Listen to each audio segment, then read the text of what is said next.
Pemirsa, babak baru dalam pertarungan memberantas korupsi akan dimulai besok. Presiden Joko Widodo akan melantik pimpinan KPK periode 2019 hingga 2024 dan anggota Dewan Pengawas KPK yang akan bekerja di bawah payung hukum baru Undang-Undang KPK nomor 19 tahun 2019. Bagaimana dua elemen baru ini membawa perubahan dalam upaya pemberantasan korupsi di negeri ini? Anda menyaksikan spesial program Babak Baru Pemberantasan Korupsi bersama saya Zilvia Iskandar. Dan untuk membahasnya telah hadir bersama saya di sini adalah mantan Wakil Ketua KPK Muhammad Yasin dan juga pakar hukum pidana Suparji Ahmad. Selamat malam Pak Suparji, Pak Yasin. Selamat malam.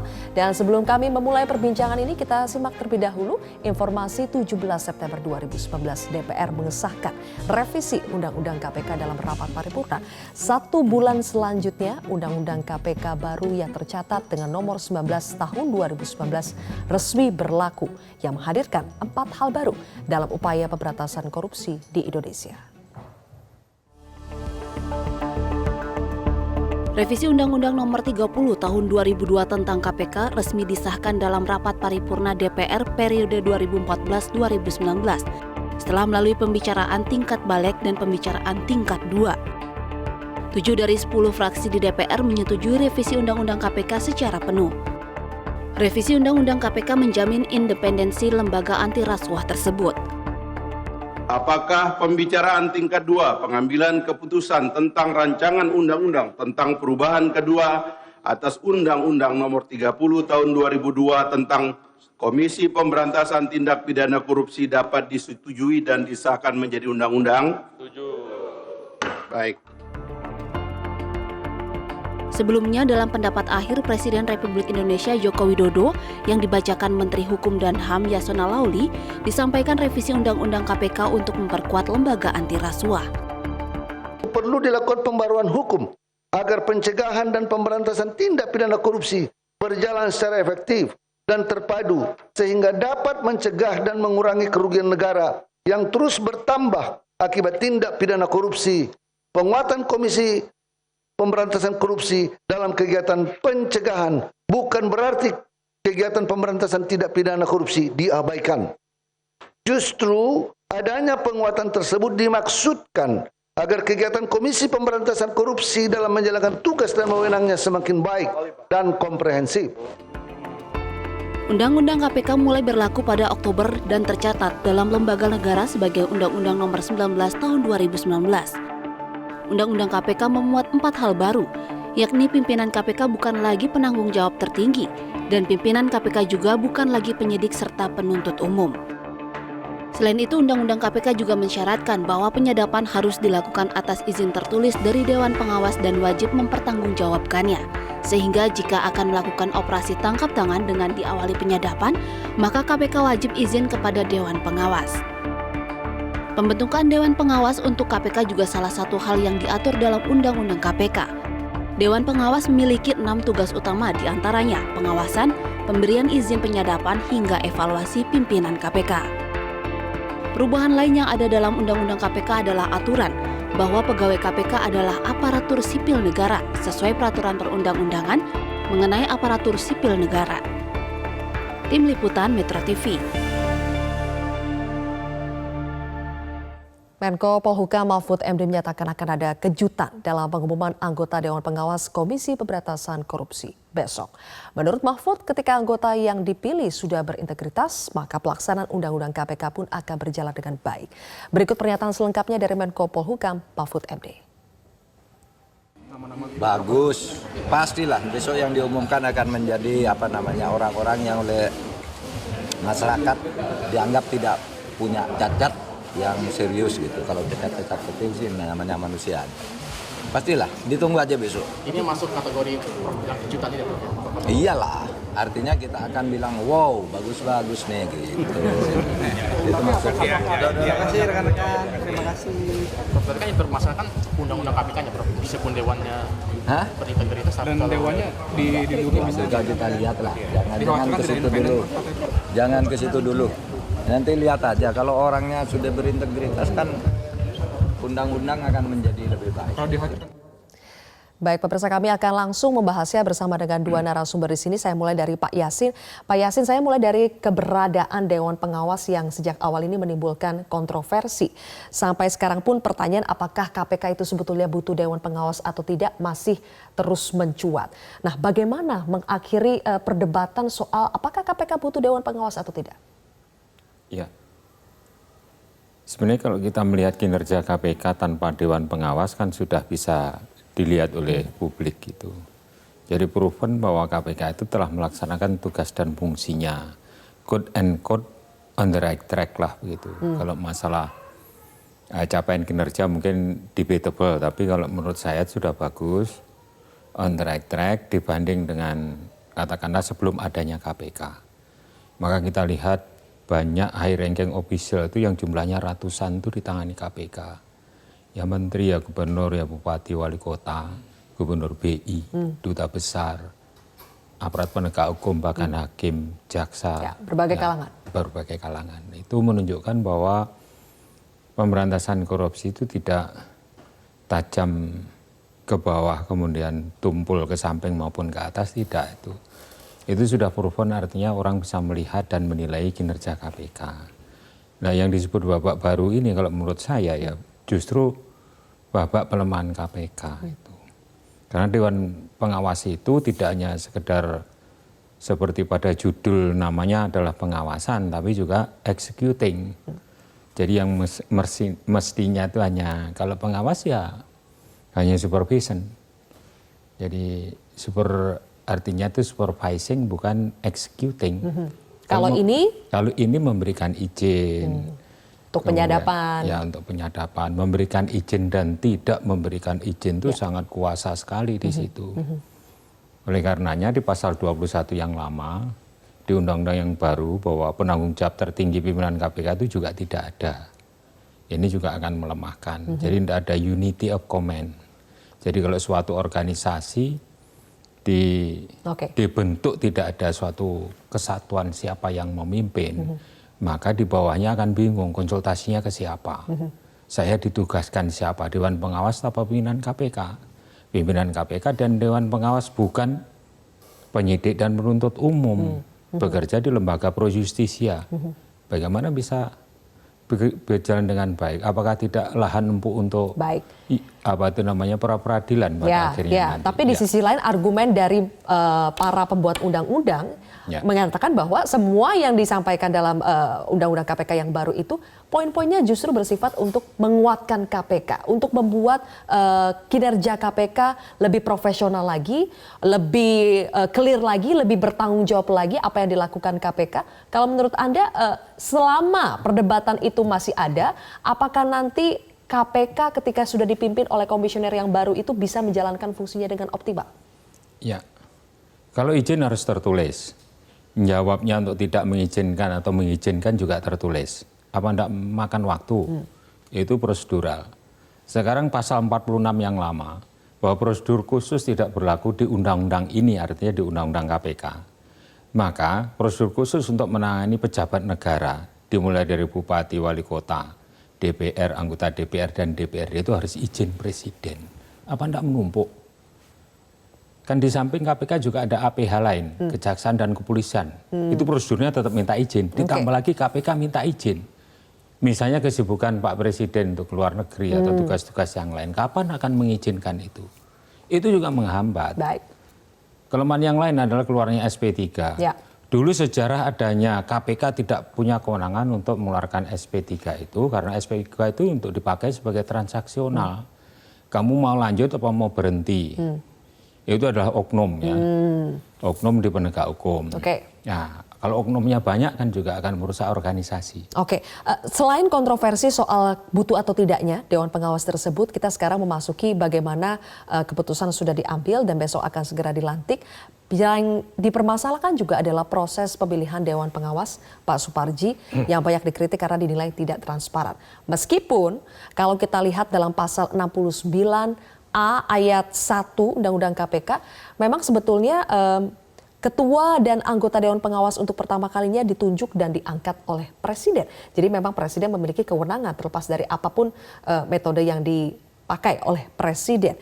Tetapi apakah lantas membuat proses penjaringannya menjadi tertutup untuk publik dengan pasal 69A itu? Ya, saya kira ini memang sangat tergantung dari political will presiden. Dan disinilah momentum pembuktian presiden yang dalam berbagai macam pendapatnya mengatakan tidak ada niat untuk memperlemah KPK. Tetapi faktanya adalah bagaimana mekanisme rekrutmen Dewan Pengawas KPK saat ini penuh dengan teka-teki, tidak ada keterlibatan publik, tidak ada partisipasi publik, maka kemudian menjadi diragukan sejauh mana komitmen ya untuk memperkuat KPK itu sendiri. Seharusnya, idealnya, meskipun kemudian diberikan otoritas pada tahap pertama itu kepada presiden, tetap membuka ruang, mekanisme dan partisipasi publik, meskipun tidak ada ketentuan-ketentuan secara teknis. Pada dasarnya adalah bagaimana kemudian apa yang disampaikan dalam berbagai macam penjelasan di DPR atau di forum-forum lain melalui Menteri Hukum dan HAM, bahwa sama sekali pemerintah tidak akan ada niat untuk memperlemah KPK, ini harus ada pembuktian. Salah satunya adalah dalam konteks pembentukan Dewan Pengawas. Meskipun secara keseluruhan memang agak susah memahami untuk merasionalisasi bahwa hasil dari Undang-Undang KPK yang Undang-Undang nomor 19 tahun 2019 kemarin itu dalam konteks untuk penguatan KPK. Tapi susah untuk dipahami tentang itu gitu loh. Karena faktanya adalah sekarang menjadi bagian dari kekuasaan eksekutif, ada Dewan Pengawas, kemudian menjadi bagian dari ASN, ada SP3 dan berbagai macam bentuk-bentuk norma yang berpotensi untuk melemahkan. Jadi saatnya lah membuktikan apakah betul dalam konteks menguatkan KPK atau sebetulnya ada agenda sebagaimana kecurigaan publik. Baik, sepertinya kontroversi masih terjadi, tapi saya ingin berbicara ke depan karena besok sudah akan dilantik bagaimana membentuk pola komunikasi agar Dewan Pengawas dan juga pimpinan KPK ini bisa bersinergi dan bekerja sama dalam upaya pemberantasan korupsi. Kami akan hadirkan perbincangannya sesaat lagi.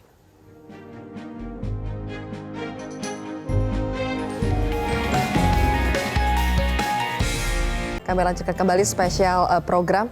Pak Yasin, kalau kita bicara soal supaya ada sinergi yang baik antara Dewan Pengawas KPK dengan pimpinan KPK, terlepas dari segala kontroversi ada, bagaimana membangun pola komunikasi agar keduanya dapat bersinergi? Ya, komunikasi yang paling menghambat itu dugaan saya pada saat izin itu dilayangkan kepada Dewan Pengawas. Sementara Dewan Pengawas tidak tahu subjek mater orang yang akan disadap. Maka untuk memperlancar komunikasi, Dewan Pengawas harus terlibat di dalam gelar perkara. Padahal gelar perkara itu hanya diikuti oleh orang-orang yang mempunyai kewenangan untuk menyidik dan menuntut. Ini yang menjadi permasalahan. Akan melahirkan persoalan baru lagi dong? Ya, melahirkan persoalan baru. Karena penyadapan tidak hanya yang diizinkan yang disadap, nanti akan muncul orang-orang yang masuk kepada orang yang diizinkan yang akan disadap ini. Apakah harus ada izin baru? Padahal yang masuk berkomunikasi dengan yang disadap ini akan banyak. Artinya tidak diterbitkan izin menyadap, tapi itu tersadap karena orang yang diizinkan untuk disadap tadi. Ini jadi polemik nanti. Jadi subjek mater yang disadap ini, orang ini kok minta diizinkan untuk disadap, ini apa kasusnya? Kan harus ikut gelar perkara. Gelar perkara itu kadang-kadang setiap hari, dimulai dari jam 4 itu sampai malam. Bahkan sampai jam 12. Paparan ada penyelidik, ada penyidik dan penuntut umum dan pimpinan KPK secara kolektif kolegial.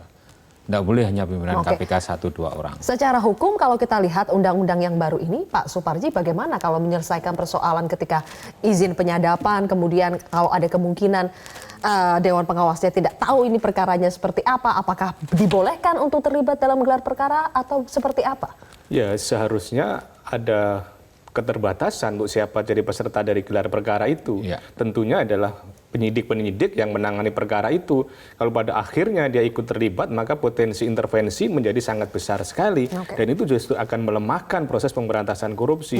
Dan pada sisi yang lain, selain dikatakan oleh Pak Yasin tentang mekanisme penyadapan, penggeledahan maupun penyitaan, dikhawatirkan juga nanti akan ada suara-suara dari publik yang tidak senang dengan pimpinan KPK, akan menyampaikan kepada Dewan Pengawas, dan Dewan Pengawas atas nama untuk menegakkan kode etik memanggil dan memberikan sanksi-sanksi kepada para pimpinan KPK, dan tentunya ini akan membuat was-was pimpinan KPK. Jadi ini Dewan Pengawas yang bikin was-was pimpinan KPK, dan itu yang sebetulnya cenderung offset dari ketentuan harapan dari perkuat KPK. Karena ternyata berlebihan dalam mengambil peran-peran pengadilan yang selama ini misalnya penyitaan, penggeledahan atau penyadapan itu pada umumnya adalah izin dari ketua pengadilan. Tapi ini diambil alih oleh Dewan Pengawas. Dan kemudian kewenangannya juga sangat luar biasa. Dia memberikan laporan tentang kinerja selama 1 tahun sekali kepada DPR, kepada Presiden, dan lain sebagainya. Tapi kan Pak Suparji, tujuan diberikan kewenangan kepada Dewan Pengawas untuk memberikan izin itu katanya supaya mempercepat kan. Kalau di pengadilan lebih lama lagi prosesnya. Enggak, saya kira lebih pada persoalan bagaimana untuk memberikan semacam penertiban terhadap proses penyadapan. Penyadapan ada izin itu konteksnya supaya lebih fokus pada proses penegakan hukum, supaya tidak melanggar hak asasi manusia, supaya tidak melanggar privasi orang dan lain sebagainya. Itulah argumentasinya. Tetapi kalau kemudian normanya seperti ini, bagaimana rasionalisasi kita akan memahami bahwa eksistensi Dewan Pengawas untuk memperkuat KPK gitu. Selain ada keraguan-keraguan seperti itu juga yang nanti harus dibuktikan oleh Dewan Pengawas dan juga pimpinan KPK yang baru, kita akan berbicara soal bagaimana tumpukan-tumpukan pekerjaan rumah KPK yang lain. Soal tunggakan kasus yang belum selesai hingga saat ini, kami akan mengulasnya sesaat lagi.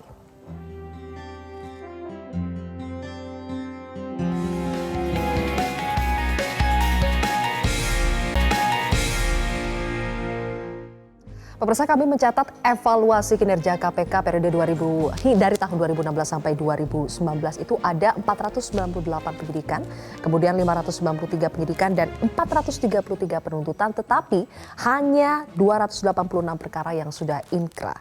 Kemudian ICW juga mengungkap bahwa ada 16 kasus besar yang masih menjadi PR dari KPK. Bagaimana KPK yang baru ini bisa lebih cepat untuk menyelesaikan semua tumpukan pekerjaan rumah ini, Pak Yasin? Ya, yang paling enak di SP3. Dan sekarang sudah punya kewenangan itu. SP3 seperti itu. Tapi nanti menjadi public distrust. Oh, KPK bisanya SP3, ini yang pertama. Nah, pimpinan KPK itu dipilih oleh pansel, dapat masukan dari masyarakat. Itu aja menghadapi kasus masih ewoh pakewoh. Apalagi yang Dewan Pengawasnya ditunjuk oleh Presiden, kan lebih ewoh pakewoh. Ewoh pakewoh itu akan sungkan kan. Bagaimana nanti kalau melibatkan inner cycle, yaitu kelompok yang paling lingkar, yang paling kecil dalam, apa berani? Misalnya IKTP saja ini ya, IKTP itu banyak PR-nya, yang menerima uang dan mengembalikan uangnya. Apakah itu menghilangkan pidananya misalnya? Banyak nama-nama yang disebutkan di situ. Kemudian kasus yang melibatkan Pelindo, sampai berulang tahun. Ini kan seharusnya diselesaikan pada periode akhir ini. Dan kenapa itu tidak selesai kalau menurut pengalaman Pak Yasin, kenapa? Ya, ada beberapa hal. Memang alasan KPK adalah mengenai kerugian negara, di mana dihitung dan dicari informasinya tentang penjualan mesin itu ke Cina atau ke Hong Kong itu tidak didapatkan harga jualnya. Alasannya itu kan teknis sekali itu. Seharusnya tidak harus pimpinan KPK yang ngurusin masalah yang itu. Dan kasus-kasus yang lain yang saya sampaikan tadi. Kalau pimpinan KPK dipilih oleh pansel dan itu melalui tahapan-tahapan yang panjang, apalagi yang hanya ditunjuk, ya, yang integritasnya juga tidak diumumkan di publik, seperti pansel menerima masukan dari masyarakat, bagaimana salah satu menteri menunjukkan bahwa calon-calonnya adalah berintegritas. Ini tanda tanya besar. Masih tanda tanya ya. Pak Suparji, selain soal tumpukan kasus yang belum selesai, bagaimana KPK juga beberapa kali kalah di pra-peradilan. 3 kali KPK kalah di pengadilan tingkat pertama, 1 kali KPK kalah di pengadilan kasasi. Prinsip kehati-hatian lagi yang harus lebih diutamakan pada KPK periode yang baru nanti seperti apa? Ya, pertama menurut saya proses penanganan perkara ini harus betul-betul secara komprehensif ya. Artinya ada kesiapan betul sehingga kemudian alat bukti yang ditemukan itu bisa meyakinkan oleh hakim. Dan pengalaman kasus yang sudah di pra-peradilan kalah atau kemudian akhirnya putusan bebas di Pengadilan Negeri Tindak Pidana Korupsi itu menjadi pelajaran yang berharga. Pada sisi yang lain juga harus ada keberanian untuk menuntaskan perkara-perkara besar. Misalnya selain IKTP, ada Senturi, ada kemudian BLBI, perkara-perkara besar yang sudah bertahun-tahun tidak ada kejelasan. Bagaimana kemudian sikap dari KPK ke depan ruang untuk menyelesaikan perkara-perkara tersebut. Baik. Pada sisi yang lain juga penting adalah lebih internal, bagaimana tidak ada dualisme di internal KPK nanti, tidak ada perubahan konflik yang dulu ada cicak versus buaya, tapi jangan-jangan nanti di dalam malah bertarung sendiri. Itu yang harus dikhawatirkan juga. Gitu. Baik. Terlepas dari segala kekhawatiran dan juga keraguan, kita masih tetap boleh berharap agar pimpinan KPK periode yang baru nanti tetap bisa bertaring dalam upaya pemberantasan dan juga pencegahan korupsi. Terima kasih Pak Yasin dan juga Pak Suparji telah bergabung bersama saya di sini di Prantok. Maksud kami di program spesial babak pemberantasan korupsi yang baru. Saya Zilvia Iskandar, mewakili rekan-rekan petugas mengucapkan terima kasih atas kebersamaan Anda. Sampai jumpa.